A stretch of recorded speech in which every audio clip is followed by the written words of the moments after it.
Chettinad Cement, perfect concrete choice. 63 years of excellence. Villupuram மாவட்டம் திண்டிவனம் அருகே சென்னை திருச்சி தேசிய நெடுஞ்சாலையில் தனியார் பேருந்து ஒன்று கட்டுப்பாட்டை இழந்து சென்டர் மீடியனில் மோதி விபத்துக்குள்ளானது. இதில் 13 பேர் பலத்த காயமடைந்ததாகவும் தகவல் கிடைத்திருக்கிறது. அந்த விபத்து குறித்தான வீடியோவை தற்போது பார்க்கலாம்.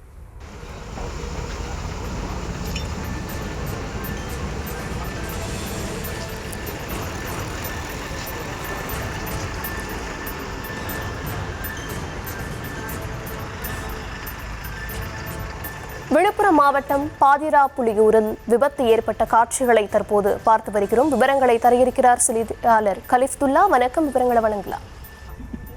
வணக்கம். சென்னையில் இருந்து பயணிகளை ஏற்றிக்கொண்டு மதுரை நோக்கி சென்று கொண்டிருந்தது தனியார் பேருந்தானது இன்று காலை விழுப்புரம் மாவட்டம் திண்டிவனம் அருகே உள்ள பாதிராப்புலியூர் என்ற இடத்தில் சக்கரபரணி ஆற்று மேம்பாலத்தில் வந்தபோது அதிவேகமாக காரணமாக நிலை தடுமாறி தாறுமாறாக ஆமை பேருந்து மேம்பாலம் ஓரத்தில் தடுப்பு சுவரில் மோதி 2 பாலத்திற்கு நடுவில் சிக்கிக்கொண்டு அந்தரத்தில் தொங்கியது.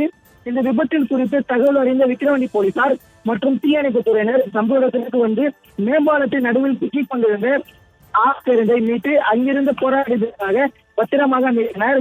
இதில் ஆமை பேருந்தில் பயணம் செய்த 40க்கும் மேற்பட்ட பயணிகள் லேசான காயங்களுடன் அதிர்ஷ்டவசமாக உயிர் தப்பினர். இது குறித்து விக்கிரவாண்டி காவல் நிலைய போலீசார் வழக்கு பதிவு செய்து விசாரணை செய்து வருகின்றனர். மேலும் இந்த விபத்தால் சென்னை திருச்சி தேசிய நெடுஞ்சாலையில் சுமார் 1 மணி நேரத்திற்கும் மேலாக போக்குவரத்து பாதிப்பு ஏற்பட்டது. விவரங்களுக்கு நன்றி. Chettinad Cement, perfect concrete choice. 63 years of excellence.